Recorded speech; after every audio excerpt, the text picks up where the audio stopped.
moving on, tonight's speaker. Speaking to that mic? This mic, is it? So that one will be on. A mindset is Dr. Helena Varkkey.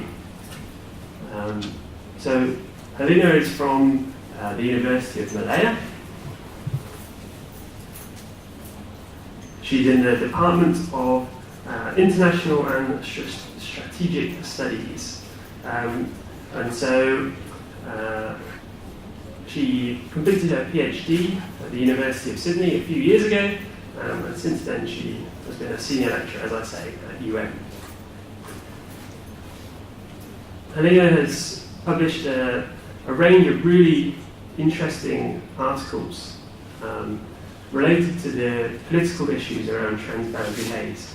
And so she's going to share some ideas on this area with us tonight.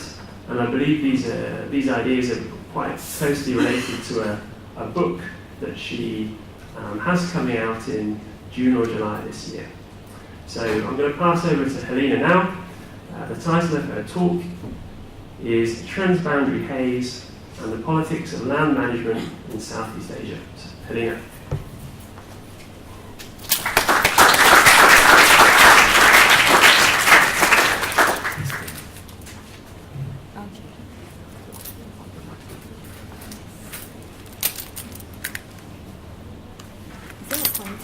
Yes.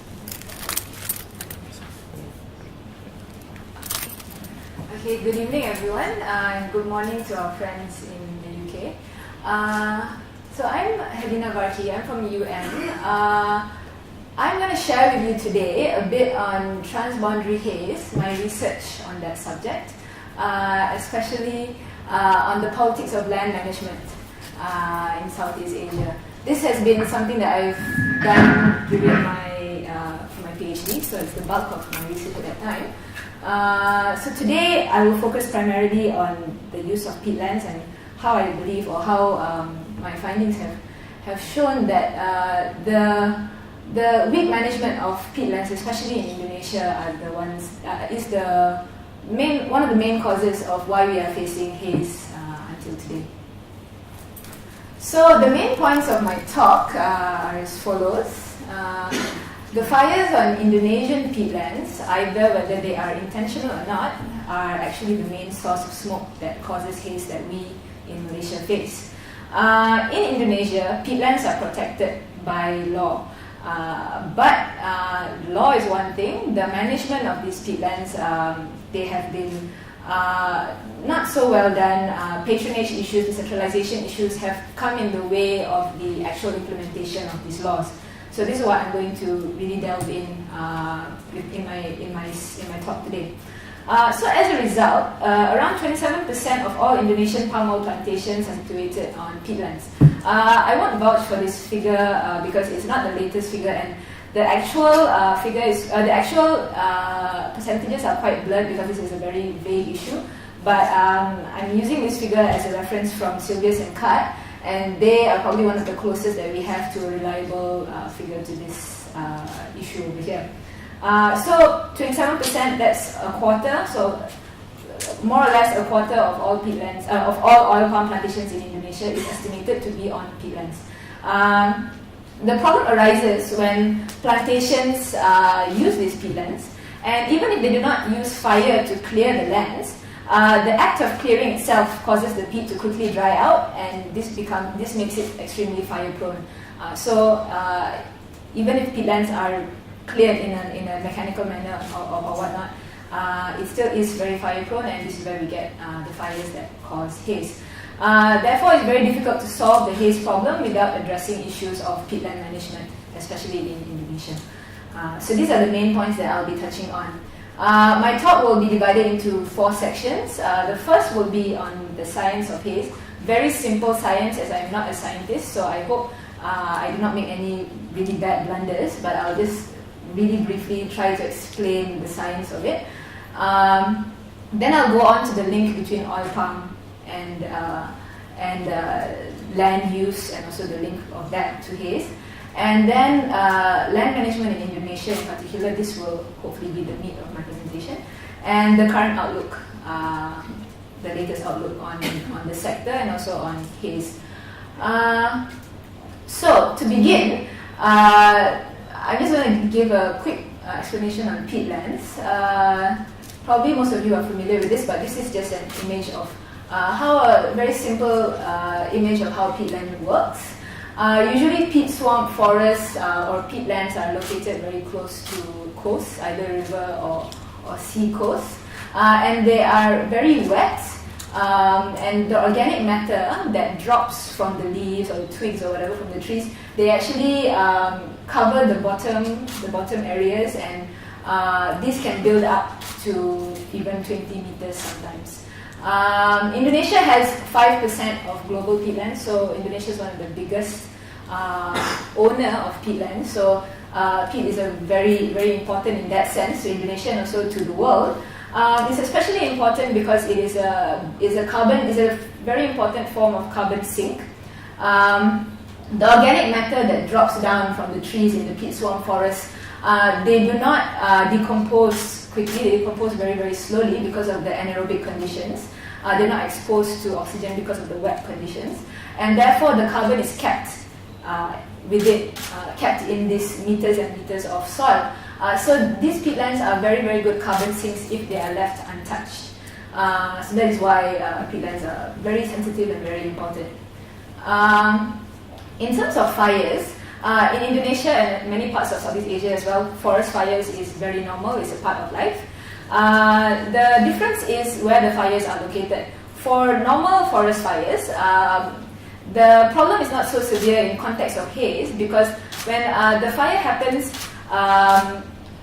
it will just burn the vegetation and then it will not spread as quickly, it will die out hopefully within that vicinity as well. But for peat it's a bit different, because when part of the peat forest gets burned or gets lit on fire, whether accidentally or not, oftentimes the fire actually drops to the ground, and because of the very high carbon content of the ground, especially if it's dried out, if it's drained, the fire will actually go underground. And when it goes underground, it will kindle. You cannot see where the fire is. Sometimes you will see just the land and like chimneys of smoke coming out. And the fire is actually underground, and the smoke that is produced is very thick, very dark, very black. And this is the smoke that actually is heavy enough and is thick enough to travel across boundaries. So compared to forest fires, normal forest fires, the smoke that is produced in those kind of fires are not as severe and not as thick that it travels. So the one that really travels are the peat fire smoke. So that's the problem that we face. This is not an image from Indonesia, but this is just an explanation. It's a good image to show how the peat fire works. When the fire goes underground, it is very difficult to put out, number one, because you cannot see where the fire is and it spreads across a big area. One of the only ways to put out peat fires is to flood the whole area, like physically flood it with water. So obviously this is a problem for Indonesia with the problem of facilities and water supply and all that. So it becomes very difficult to actually effectively put out fires. And sometimes when you think the fire is put out, it may just kindle underground and travel to somewhere else and resurface. So it's very hard to put out these fires when they happen, so further exacerbating the smoke that occurs and the smoke that travels across to places like Malaysia and Singapore. This is a map that shows the extent. I've taken 2006, but we have latest maps available, but I've taken 2006 because it shows very nicely the extent of the haze where it usually covers. We see that it covers, only Sumatra and also this part of Indonesia. But for Malaysia, it covers most of it, maybe not so much in Sabah. But Singapore definitely, all of Singapore is usually very much affected by haze. We see that the Java Islands usually are quite unaffected. So the central government is usually totally in a different world when it comes to haze concerns. Right? This is just quickly to show how haze hurts the body. I'm not going to go through it, but just to see nose, airways and lungs, skin, eyes, heart, various ways that it affects us. I'm sure everybody's familiar with it. I'm sure everybody's experienced haze themselves as well. Sick days increase whenever there is haze. Haze-related deaths, breathing problems-related deaths always increase during haze season. So there's a very real effect to us as well in Malaysia and in Singapore.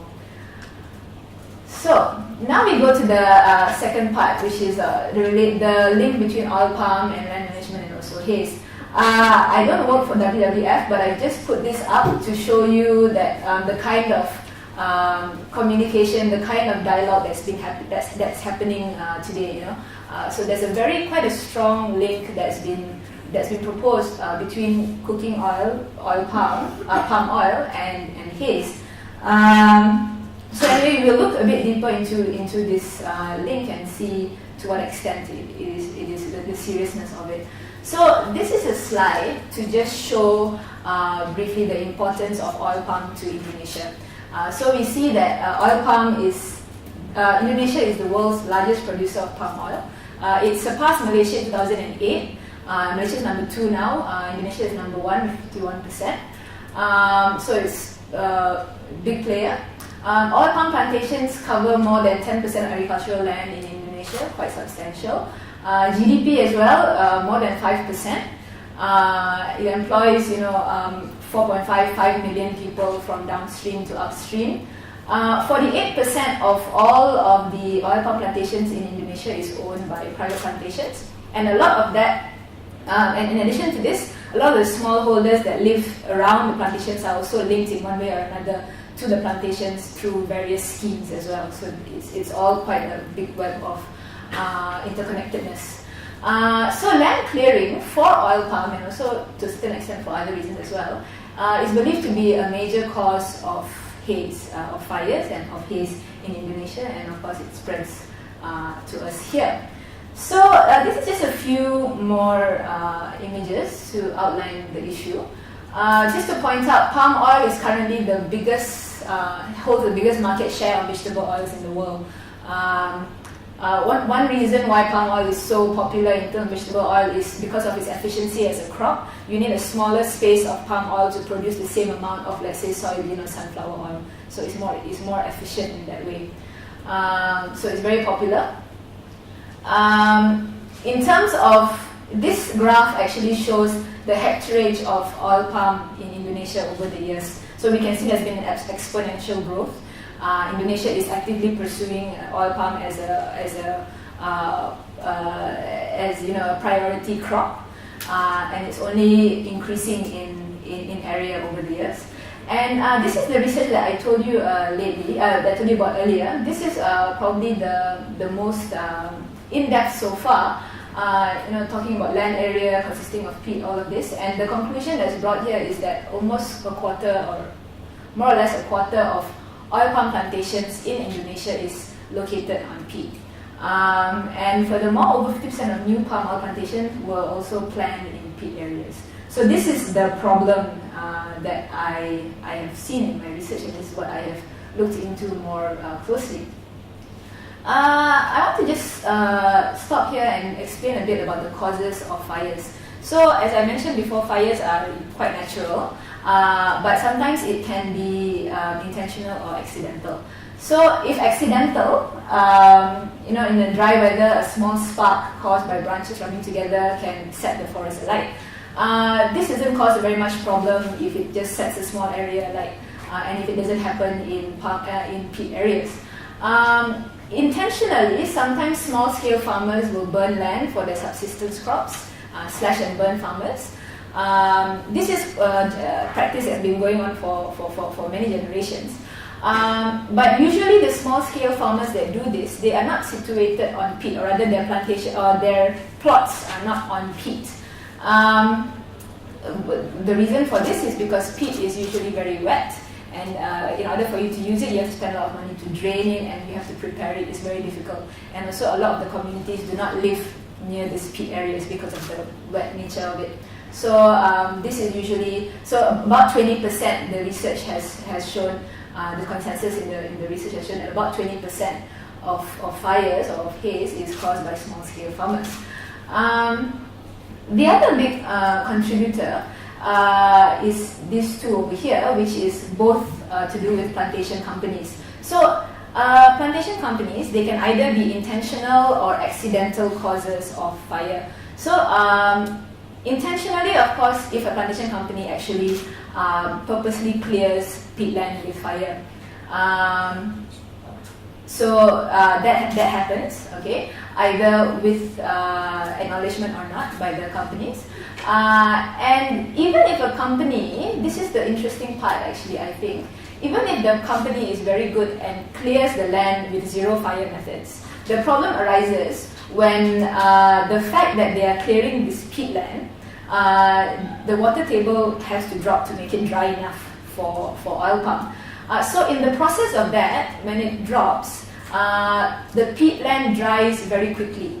And when it dries very quickly, because it's suddenly exposed to the oxygen, this peatland becomes very fire prone.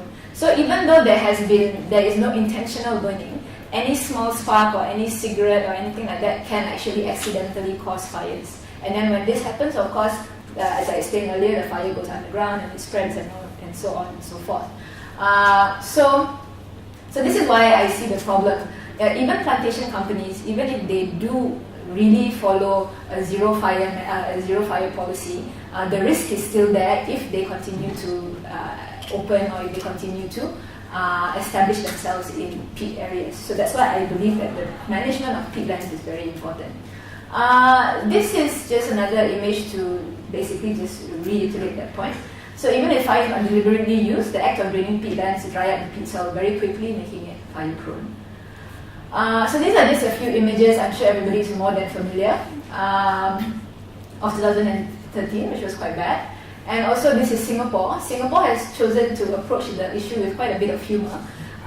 So maybe they just reduce to just making fun of it because they believe they can't really do anything about it. But anyway, this was kind of things that were going around in social media during the haze in 2013. So now we move on to the land management in Indonesia, particularly on land management of peatlands in Indonesia.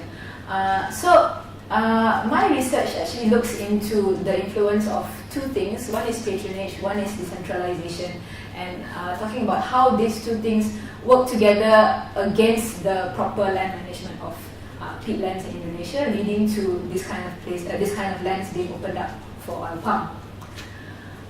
So maybe some of you may have a question in your mind: why do plantations want to use peatland in the first place? Since I mentioned that it's wet and it costs money to clear and all that kind of stuff. Actually, there are very good arguments or very good persuasive reasons for companies to still seek out peatlands or still accept if they are offered peatlands.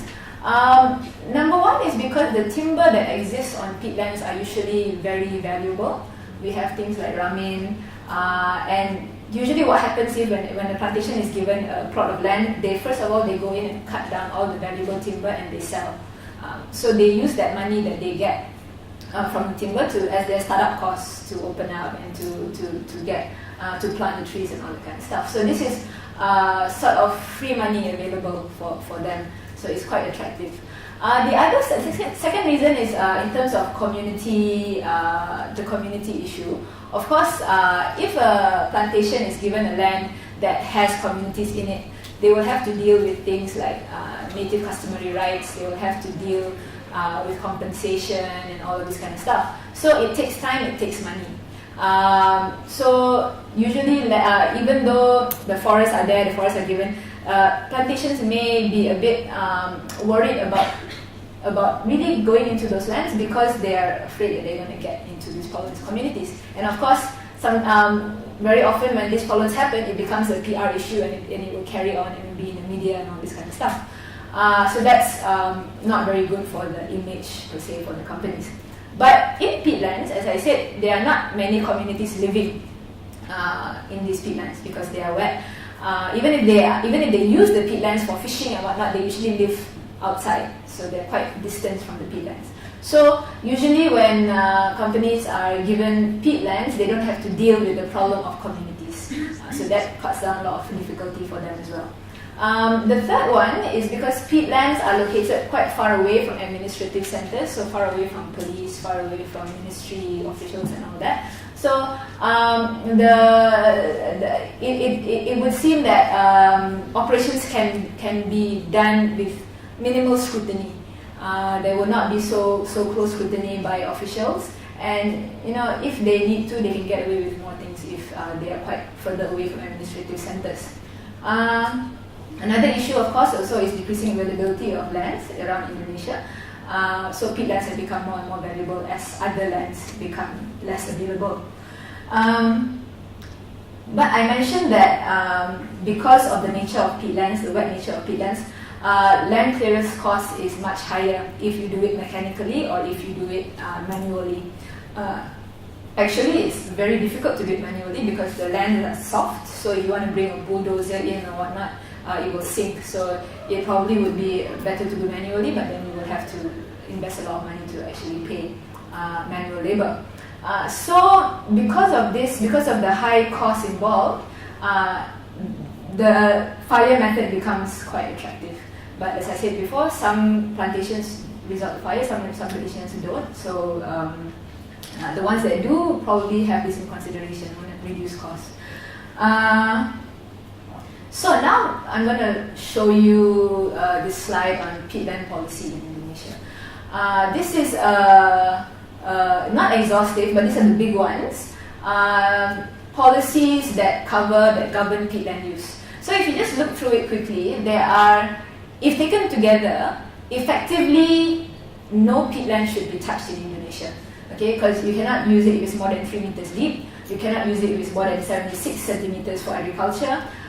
If there's 30% in your concession that is peat, the whole concession cannot be opened up. So all this taken together, it makes it pretty much illegal to even touch peatlands in Indonesia. So the standing policy is that peatlands should not be touched. And this is something, this is quite a prudent policy, as you know, the importance of peatland in carbon management and also ecosystem management as well. So very prudent on the part of the government of Indonesia. However, policies are of course all well and good, but on the ground, which is what my research has primarily been based on, I have uncovered much evidence of what we call patron-client relationships. And these relationships play into the giving out of licenses and what companies can and cannot get away with. So just a quick definition of patron-client relationships. I'm sure this is also quite known to most of you. Especially in Southeast Asia, the patron-client culture or politics is usually a big part of business. Usually how it works is an instrumental friendship between a patron and a client. Patron usually being someone who is of a higher socioeconomic position, usually in the government or an official or politician. And a client would be a person of lower status, maybe a businessman usually. And the patron will use his influence and resources to provide protection or provide benefits to its client. And the client in turn will reciprocate when needed, for example, election funds or some support for a project and stuff like that. So this is the relationship that I see that is very prevalent on the ground in Indonesia, and I see that is a big problem when it comes to the management of land issues, especially peatland. So in terms of patronage, we can see that a lot of the companies in Indonesia, especially those involved in agribusiness, particularly in oil palm, they have what we call functional directors or advisors who are elected on a retainer basis. Usually these are bureaucrats, they are former ministers or former aides of the government, former officials and all that. And they will be hired usually upon retirement. So they will come into these plantation companies and they will act as functional directors or advisors, and they are supposed to perform extra economic functions when necessary. So advisory, brokerage functions, and also this sort of negotiating functions related to land procurement. In other words, these people, they were elected to their posts by virtue of their connections and not by virtue of what they know or their expertise or their knowledge. So because of this, and this is very common. Because of this, many political parties and ministry officials have direct links to plantation companies. They have interpersonal links to these companies. So because of these individuals within the companies, they are often able to secure, choice parcels of lands on the behalf of these companies. More often than we like, it includes peatlands as well. So because of the influence of patronage within these companies, many of these, even though there's not supposed to be any peatland being opened up, we see, the figure that I told you earlier, about a quarter of all oil palm on peatland. Another important role of these functional directors are getting officials to overlook instances of fires on this land, whether intentional or not. Oftentimes they are able to, get the officials to ignore or to just look away when fires occur. So as I detailed earlier, the patron is supposed to provide protection and benefits. So this is a few ways that they provide benefits here and protection when fires happen. So in 2 levels. So that was observed quite clearly through the course of my research. Decentralization also was a big factor in the management of land in Indonesia. Decentralization started in Indonesia around the late 1990s. And one of the major changes that were implemented that's relevant to us today is that the local governments were now responsible for a large part of their own budgets. Before this, they were given budgets from the central government, but now local governments are responsible for their budgets. So they are the ones who have to look for investment, they are the ones who have to pull investors in. So of course, what is their asset that they have is land. And who wants to come in is palm oil plantation. So obviously this is something that is very convenient for them. This is a source of income to get palm oil plantations to come in and open up land within that local area. So the regencies are now empowered to administer governance of capital investment of natural resources to promote development. So all of this investment in oil palm is very welcome, and they will go out of their way to give land. The other problem also that arises from decentralization is confusion about who has the authority to approve local land use redesignation. In one sense, regencies are empowered to do this, but Ministry of Forestry also continues to retain some competence in giving out licenses. So it's a very grey area. Even the regencies and the ministries themselves also are not sure who's the last word on whether to release land or not. So just to illustrate that, this is a 10-step process of getting license for land in Indonesia. Okay, so this has been officially, I got this from actually one of the company's annual reports. So they've actually detailed what are the steps that are involved in getting license for land. I don't expect you, I don't want to go through one by one, but just look at the colors. Central level and district level. Central level is green, is red. District level and regional level is green. So you can see here how they are interspersed. There's no real proper flow of permissions, and you have to go back and forth, district and central.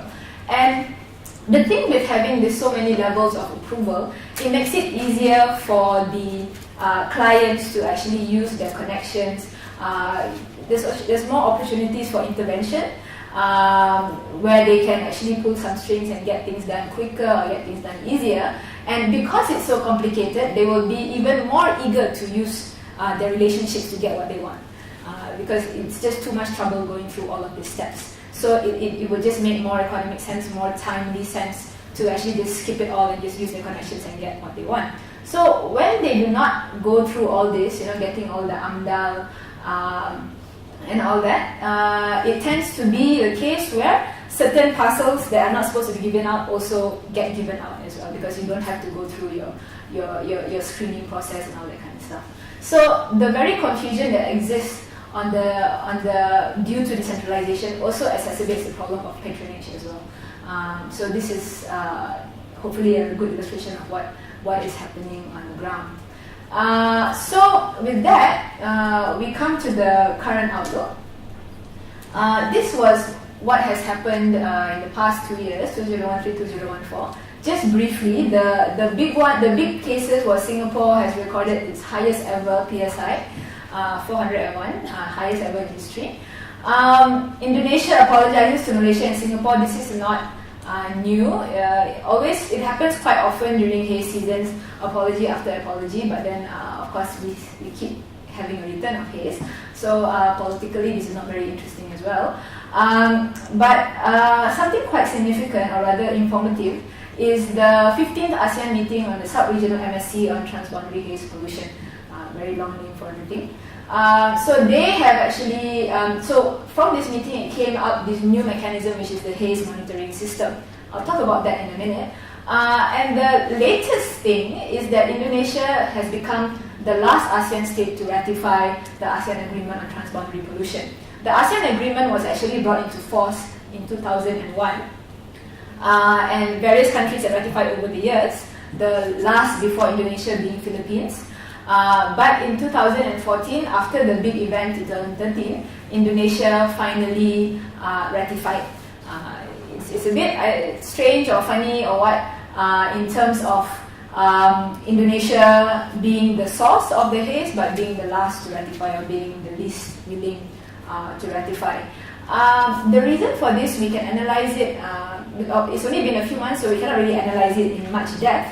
But one of the indicators, this happened soon after Jokowi came into power. Jokowi has one of the former ministers of environment is one of Jokowi's advisors, and that particular minister of environment was actually the one involved in writing up the agreement in 2001 back in the day.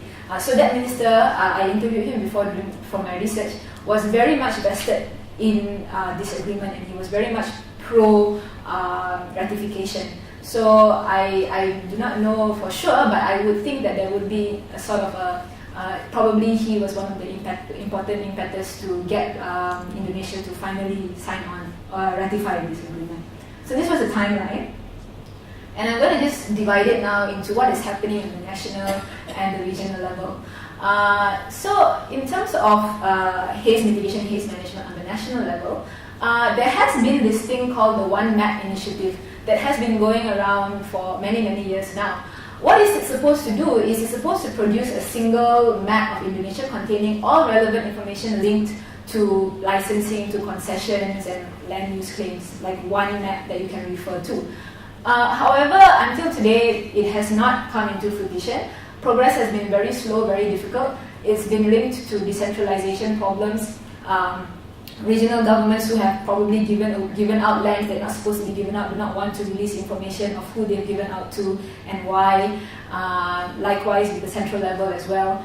So until now, the One Map initiative hasn't gone very far. The other thing that Indonesia is also doing in terms of this is a moratorium to stop plantation concessions for however many years. The first moratorium was in 2012, and it has been extended in 2014 for another 2 years. The moratorium was so that there could be a development of a database of forests and peatlands before any new land is given out. But this itself also has its own problems. The moratorium only covers new releases. Licenses that has already been approved can still continue being cleared. So whatever that has been given before the moratorium still is okay to be used. And just to show again, how further probable proof of the patron-client relationships, just before this moratorium was in force, there was large amounts of land being given out just before, very conveniently, before the moratorium came into force. So this is a sort of a good example of the patron-client relationship. The patron wants to protect the client, therefore it ensures that the client has the supply of land to tide them over during the moratorium. So this is what happened and is continuing to happen on the national level. So not very much progress there. On the regional level, we have the ASEAN Haze Monitoring System that came into force after the 15th meeting I talked about earlier. What happened here was also quite interesting. Singapore actually proposed for a digitized land use concession maps that will be publicly available. That means anybody, even you or me, can just go online and get it done. This was sort of stemmed from the slowness of the One Map initiative. So they said, okay, we want to take it into our own hands and get this moving with all of our satellites and all that on the ASEAN level. However, Indonesia opposed this. Malaysia also opposed this actually. Indonesia cited the country's freedom of information law, even though there was option for exemptions in the law, but they chose to ignore that part. So since Indonesia was very much against it, and Malaysia as well, ASEAN settled for the sharing of maps at a government-to-government level. So that means if someone requests, let's say Singapore requests for this particular area where the fire is coming from, then only people will actually get the map together and share it with Singapore. And that also, of course, is subject to approval from leadership. So I believe that this case-by-case map sharing is very counterproductive because, of course, the whole secrecy would protect culprits, whether in the government or in the business sector.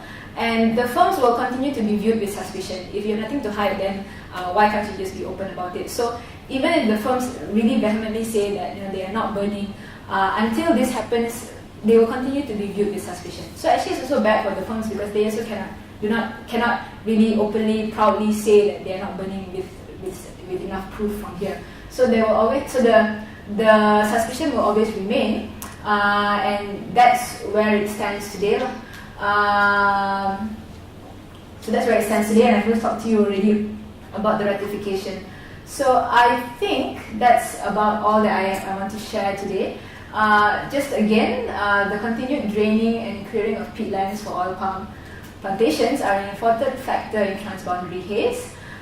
Even though peatlands are restricted under Indonesian law, patronage and decentralization has enabled these companies to gain access to these lands. Fires on peatlands, even if planters do not use fire to clear lands, their lands are very fire prone anyway, so this gives a very big risk. And these fires are the ones that create the smoke that is thick enough to travel across. So therefore, haze will likely to continue so long as peatlands in Indonesia are allowed to be exploited this way. Thank you.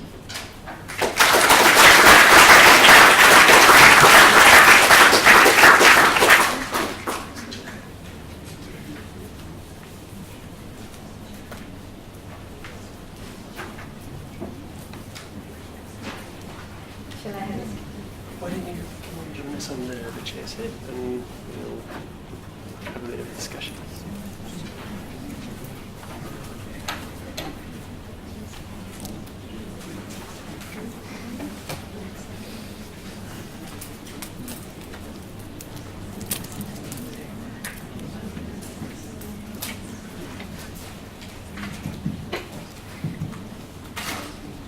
Okay, thank you very much, Helena.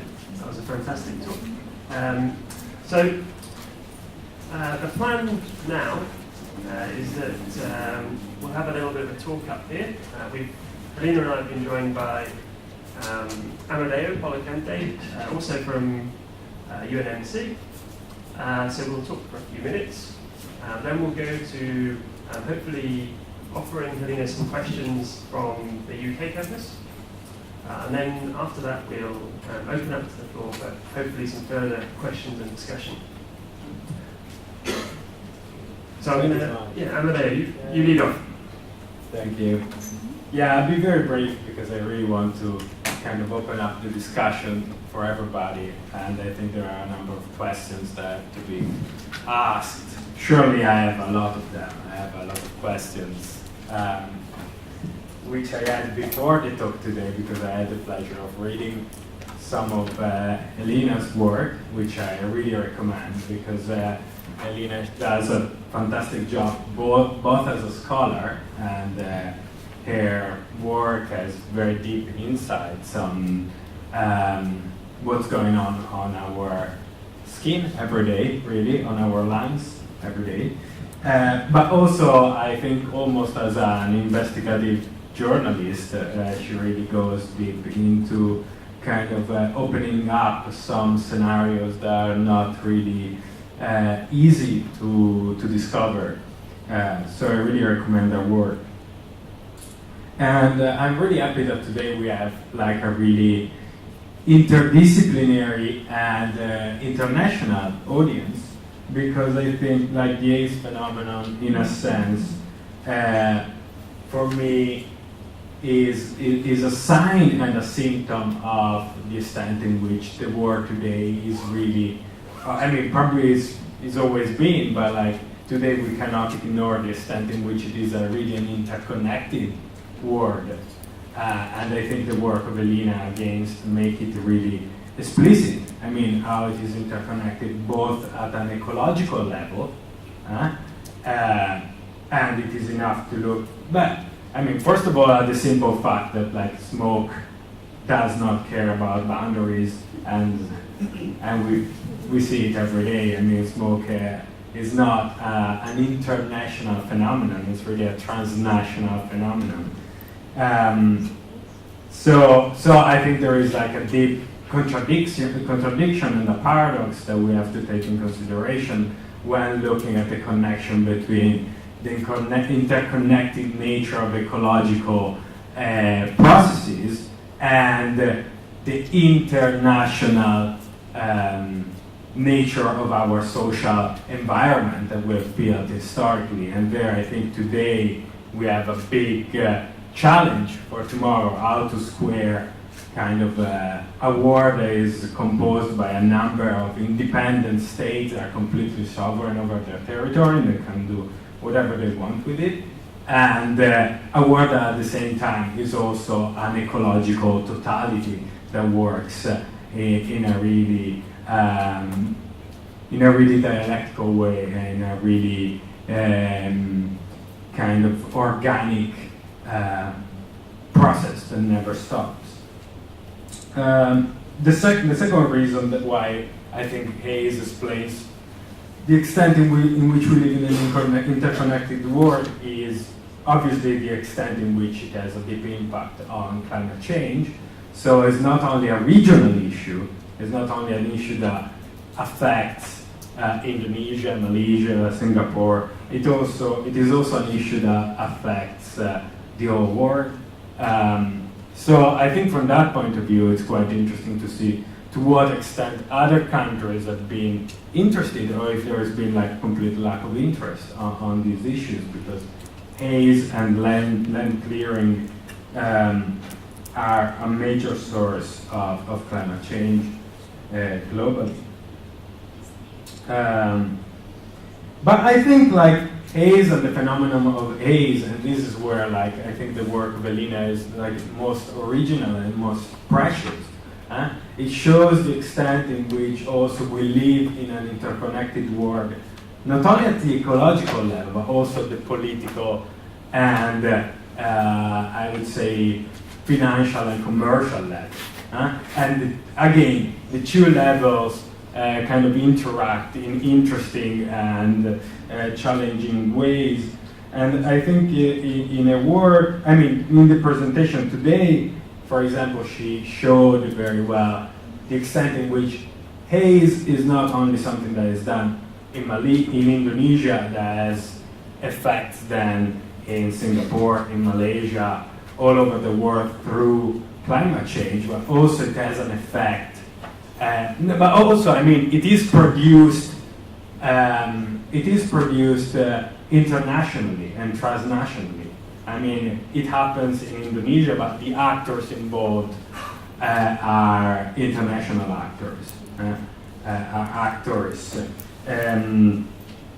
that not only include, obviously, the Indonesian state and the extent in which the Indonesian state is able to fight the illegalities that happen in its territory, but also it involves corporations that are based in other countries and very often that are financed with capital coming from third countries as well.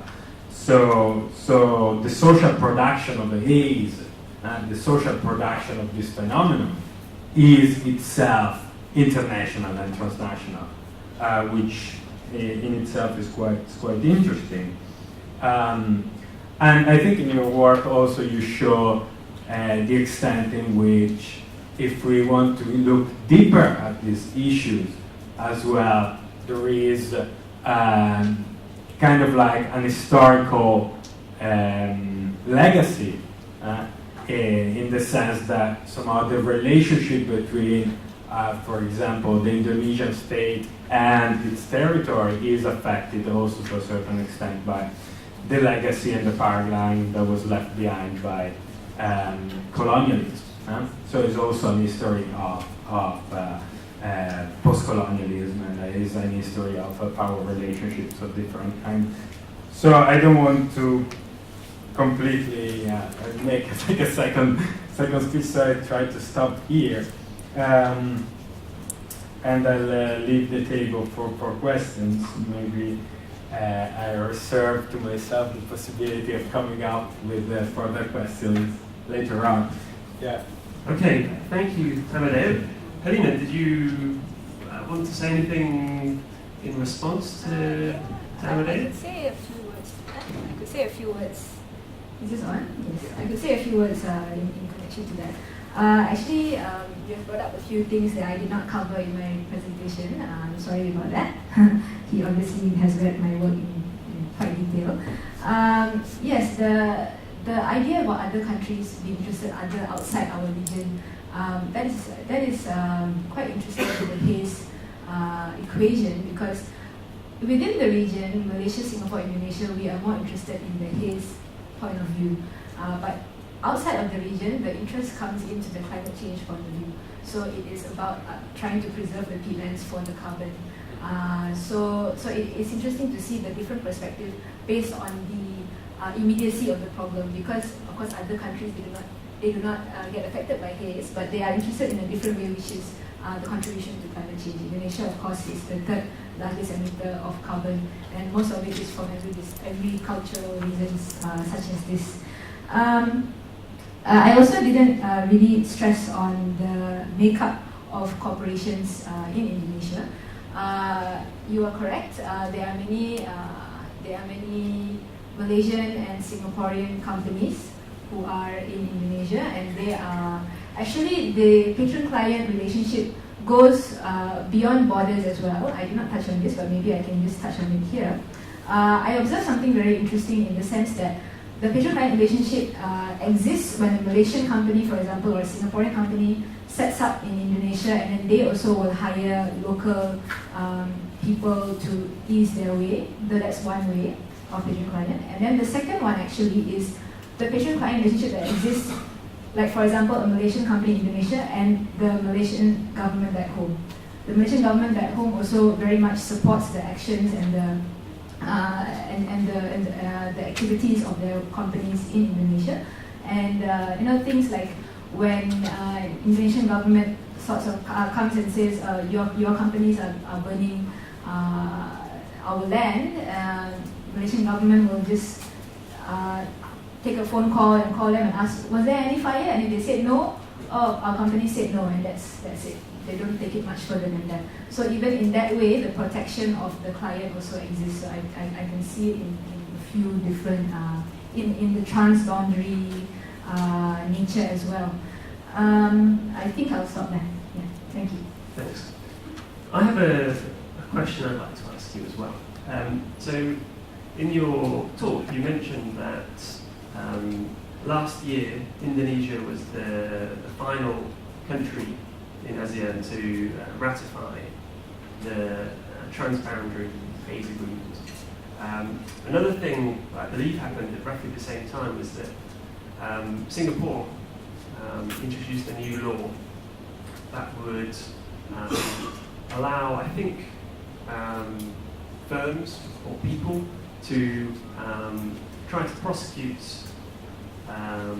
companies that they, perhaps in Indonesia, that they felt were responsible for causing haze that had damaged them in Singapore. So these are kind of two different political levels of trying to approach the problem. We have an ASEAN level agreement, and then we have a law passed in a single country. So do you have an opinion on which is the best way to go to try and make progress in reducing the incidence of haze? Should we be thinking about regional level, or continuing to think about regional level agreements? Or can we do this with just one country, or maybe two countries acting?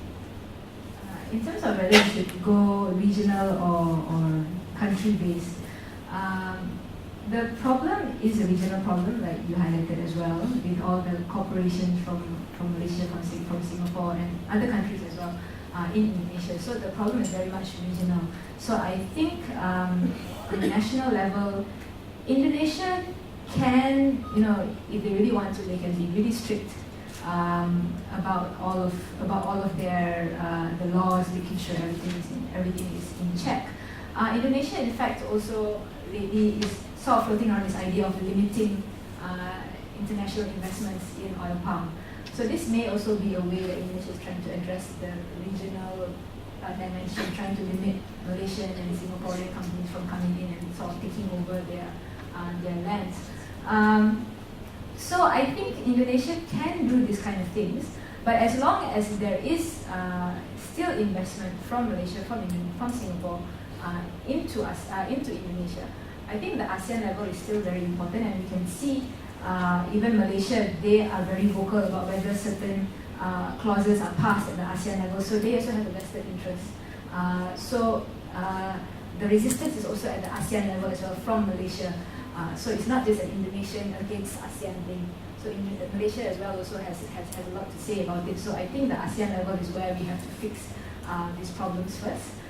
In terms of the Singapore law on transboundary haze, this law was actually quite revolutionary in the sense that it's one of the first laws in the world that enabled a company or an individual in one state to bring to court a country, an individual or a company in another state. So it's quite revolutionary. I don't think it has been tried and tested yet, but there are also quite a few flaws in the law, as in terms of how well it can be carried out. For example, you're supposed to say who is causing that particular smoke that damaged you, that is bothering you. So it's very difficult to prove. How are you going to say that this particular fire in this area is the one that is the reason why I'm coughing today? So there is still some flaws in the law. I believe it can continue to be refined. But it's a start, I think, and I think this is a indicator that Singapore is getting, one of the many indicators that Singapore is getting quite fed up with the situation compared to Malaysia, which is a bit more cool about it. For example, I also said earlier, Singapore was proposing the MAP initiative and all that. So Singapore of late has been quite much more vocal compared to the other two countries involved. Okay, so it sounds like you feel that the ASEAN way is worth pursuing, but also laws implemented in a single country can also have some potential use. Is that fair? Yeah. Okay. Right, I think we could perhaps now go to any questions that come from the UK. Yes, we have 3 questions. So the first one, what incentives, if any, do the regional or district governments have to enforce the law on peatland development? Question 2, how strong is the demand for controlling this haze by Indonesian citizens? Is it fueled by external factors? Number 3, has there been any use of the polluter pays principle and associated tools? So the first one was the incentives on regional government to control what, sorry?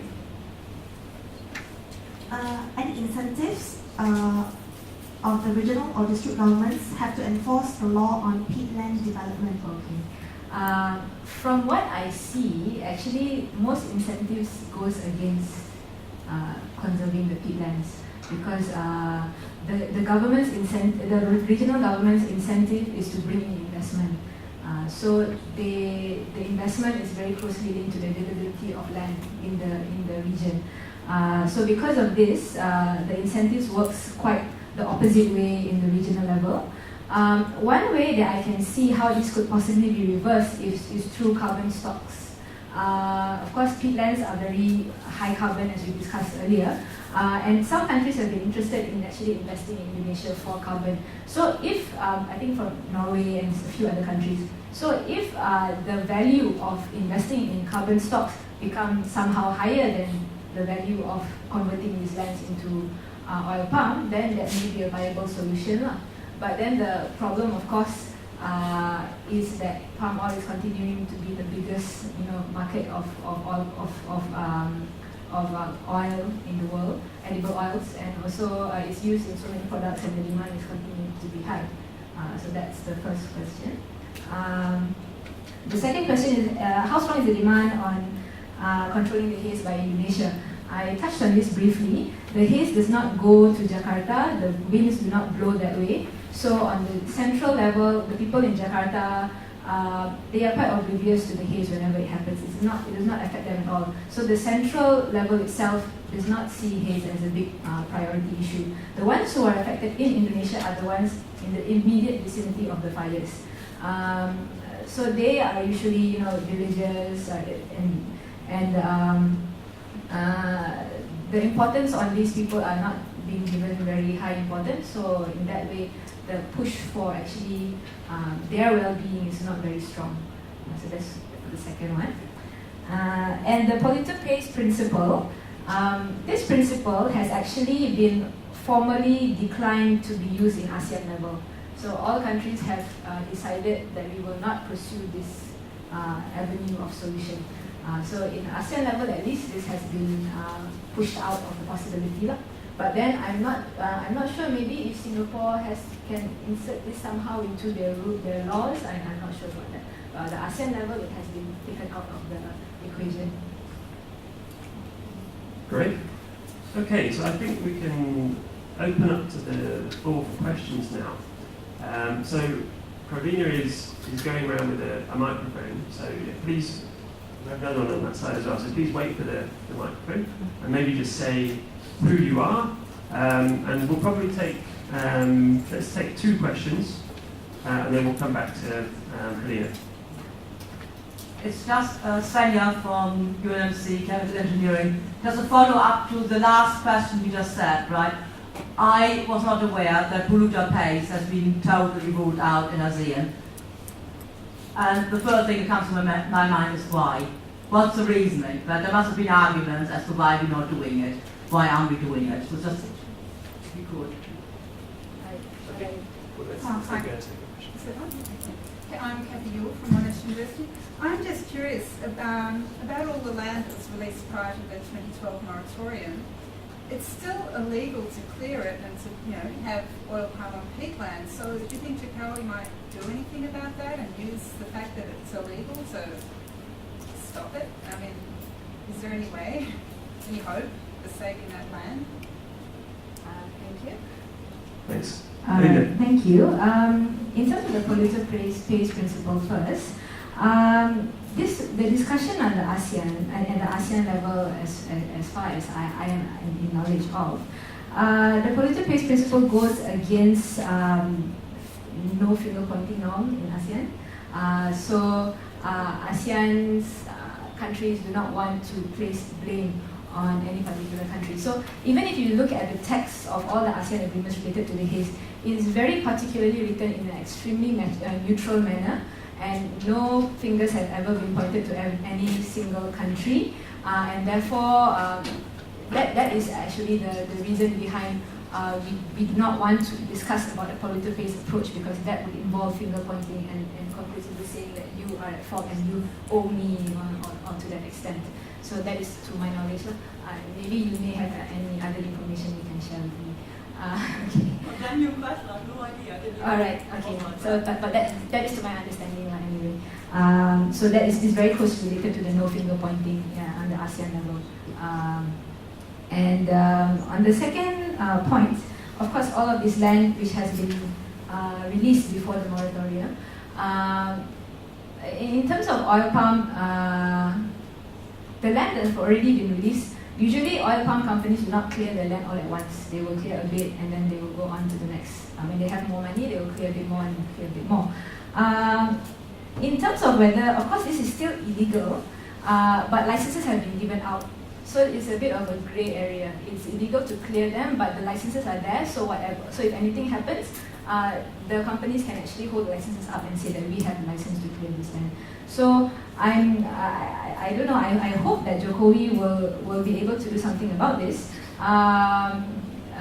It is always a possibility that he will be strong on this, because Jokowi's foreign policy lately has been quite internal looking, really concerned about the people and all that. So maybe because of the reduced focus on the international level, he may be a bit more concerned about what's happening on the ground for his people. So possibly if there is a shift of that such a foreign policy, he may react differently compared to SBY in the past. So maybe an apology in the future may also include some more further steps, but I'm not sure about that. Thank you. Any further questions? Okay. Thank you very much for the talk, that was great.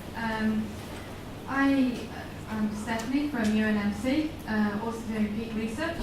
I'm interested in how you feel about the kind of the new pressure being put on by international organisations, for example, like Wilmar, who have made pledges to no peat, no deforestation. Do you think that that's going to make a realistic change? I'm coming at it from the perspective that, Indonesia at least has policies that are related to peatlands, to depth of peat, to hydrology, all these aspects that we're talking about. Malaysia in itself only has recommendations and guidelines. There's no real strict policies. And so, is it that policy is possibly not even the way forward, and that we need the international pressure in order to get this change happening? Okay, Yeah. I'm Tapan from Bioscience Nottingham. So my question is also related to stopping. So you pointed out that Indonesia has policy and law on use of peatland. But how about the enforcement status to stop converting peatland into other land uses? Thank you. So both of these questions are quite closely related to each other.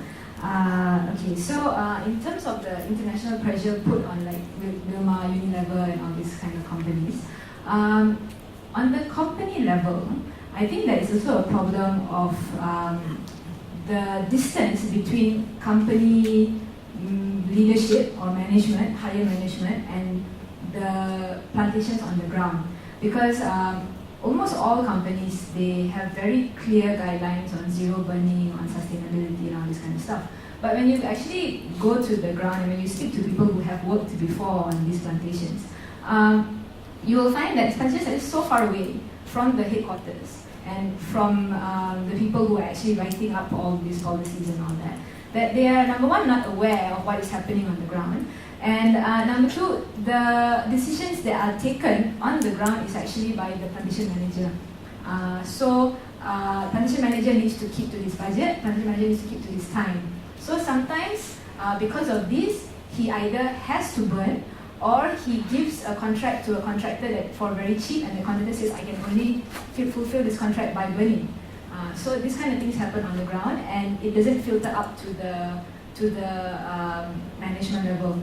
I do believe that management can also work harder in ensuring that they monitor what is happening, but then again, the expanse of the area is large, so it may be also a big task for them as well, even though they may have the best of intentions.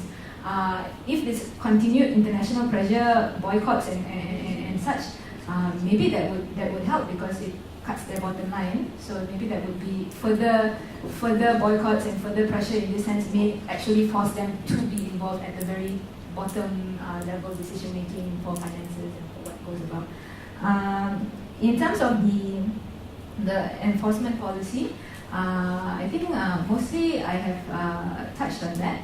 The policies are all there, but enforcement is very much lacking because of the one of the main reasons, as I mentioned, is because of the relationship between the people who are making the policy, people who are supposed to enforce the policy, and those who are on the business side, the ones who are managing plantations. So because of the personal relationships that they enjoy, very easily these policies are subverted and very much ignored, and the officials themselves also ignore the results of this policy ignoring, if you know what I mean. So it works both ways. If you find an official or a minister that really wants to uphold policy, it can be done, and it will not be influenced and all that can. But the problem is usually these ministers, they exist in the environment ministry. And the environment ministry is very much in favor and very much serious about handling this issue. But the ones who actually have the power are those in the agriculture and those in the forestry ministry. The environment ministry is counted as sort of like a secondary level ministry that does not really have any implementation power. So the people who really care about the environment, the people who really want to put these policies in place are not the ones who actually wield the power to do so. So that's the problem. Thank you. Thank you. Further questions? Hi, I'm Surin from Proforce. My question was actually quite similar to what Stephanie was asking, but maybe I can also give a comment on this. Because I agree with Stephanie's point that maybe the governmental or legal pathway might not be the most effective within the ASEAN context, given the political dynamics within the countries in the region. So that's why, in more recent years, what we are seeing is that the role of voluntary industry-led standards have actually made some interesting progress. Actually. So last year, for example, during 2013 during the Haze, an interesting development was that for the first time, the Roundtable for Sustainable Palm Oil RSPO actually published on its website the boundaries of concession of palm oil concessions in Indonesia, and overlay that with the fire hotspots where the haze was originating from. And actually, companies who are RSPO certified or RSPO members who are actually implicated were then given notice to explain how the fire was started, or how there was fire within their boundary. And if they were found to be guilty of actually starting fire or encouraging smallholders to start fire, then there was a possibility of them to be expelled from the RSPO, meaning that they cannot make further claims of being sustainable. So that's quite a powerful market force, I guess, in getting companies to comply and actually practice low burning. So I'm just wondering whether in your research, were you looking mainly at the governmental or legal aspects only, or did you also touch upon these non-regulatory but more voluntary kind of approach by companies? Thank you for that. In my research, actually, I focus more on the legal side, the governmental side. But of course, I try to keep up to date with the voluntary side as well. In terms of RSPO, I may not have the correct information, but from what I read, RSPO was given 5 companies that suspected to have caused fires. But after the investigation, only one company was found to be sort of implicated. And then that company, I think at the end managed to clear its name by giving explanations and all that. So I don't know what to analyze about this, but RSPO, I think what they're doing is good in that sense, making companies need to give explanations. But in the larger picture of RSPO is all about labeling of a palm oil as sustainable, and therefore the idea is that if people want to buy sustainable palm oil, they should buy palm oil that's labeled with RSPO.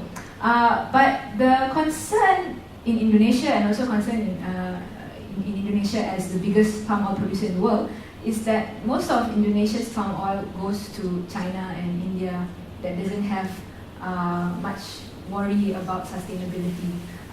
Europe is one of the biggest markets that is concerned about sustainability, but in comparison, not that much palm oil goes to Europe and also to a lot of the countries that are concerned about sustainability. So it would be effective if the market power is there, but at the moment I think it's still not there yet. If we can get India and China to be more concerned about this, then I think it will be more powerful too. Thank you. Yeah, another one here. Hi. Obviously, haze is something that we all experience on a regular basis, but something else, and climate change perhaps is something that people don't really think so much about because it's not so obvious. However, recent study by wetlands showed that peatland subsidence, when it's converted to palm oil, is going to have a huge impact because sea level rise is actually going to inundate huge coastal areas because most of the peatlands are coastal. Do you think the governments of Indonesia or even Malaysia are aware of this? And do you think, I mean, they're going to lose a lot of land, particularly Sarawak, Kalimantan, they'll be losing land because of sea level rise. Would they care? I think wetlands should really try their best to publicize this better to the governments. With losing of land, of course, it will definitely affect the viability of these lands as agricultural sources. But maybe on the flip side, because there are not many communities on these lands, maybe it's not such an immediate problem to the governments in that sense. So it really needs, the governments really need to approach the issue as a climate change survival kind of issue, you know. So I think if they look at it that way, then they will find there is a need to be more, to concentrate more about these issues of subsidence and all this for the long-term survival of the country in terms of climate change. Thank you.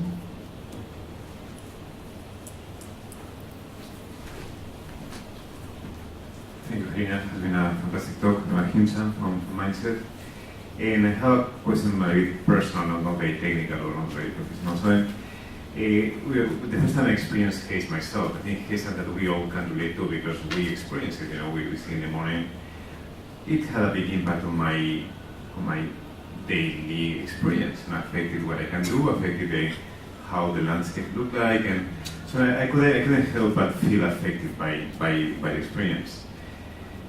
But I remember the surprise of noticing that people around me, I didn't see them to be too bothered about that. And then we have, we work in an international context, and I felt that, foreigners were very much more sensitive or responding strongly to the haze than my Malaysian friends and colleagues. And then when I talk to them, they seem to be used to that, or they seem to live with that quite comfortably. So my question is this a correct perception? Is that people have a very high tolerance to the haze? And if that's the case, why is that? And do you see any change in the foreseeable future?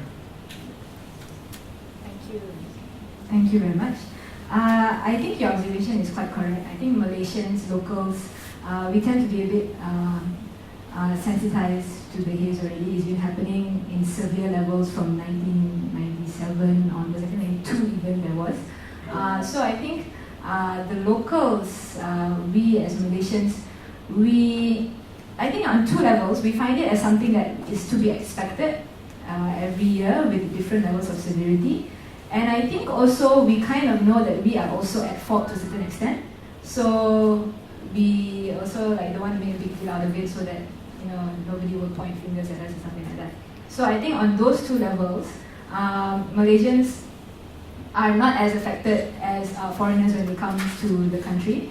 However, I think lately we see Singapore has been taking a bit of a change of approach to this. They also were like us in the past as well, but as things gradually became worse, Singapore has become much more vocal on the public level and also on the government level.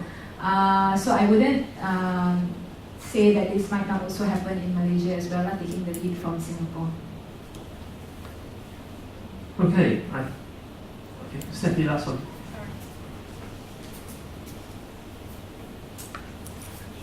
Thank you. Just a quick last one. You focus very much on the Indonesian peats and the burning there, but a lot of the fires that contribute to the haze are coming from Malaysia as well.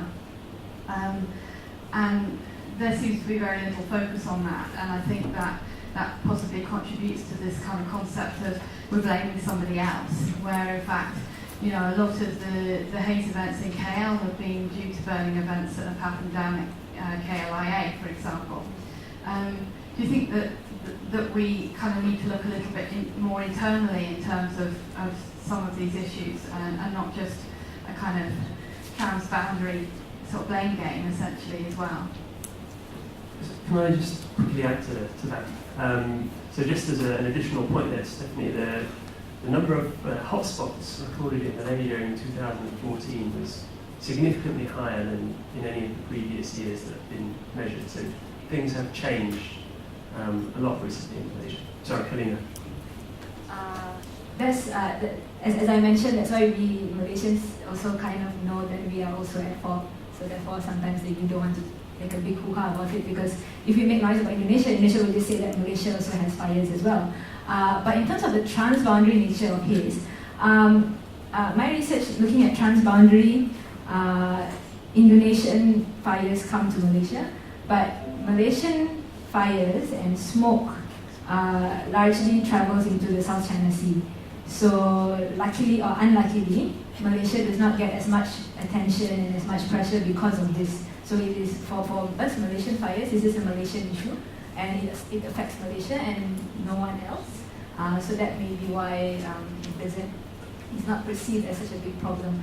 But of course, it all contributes to the cumulative haze that we all suffer in Malaysia, and of course, it's an important thing that we also should very closely look at as well. Okay, I think we probably need to close things there. So as normal, we have refreshments available in the next room. So please stay around and join us for those. So let's just close by thanking Helena again for a really excellent talk.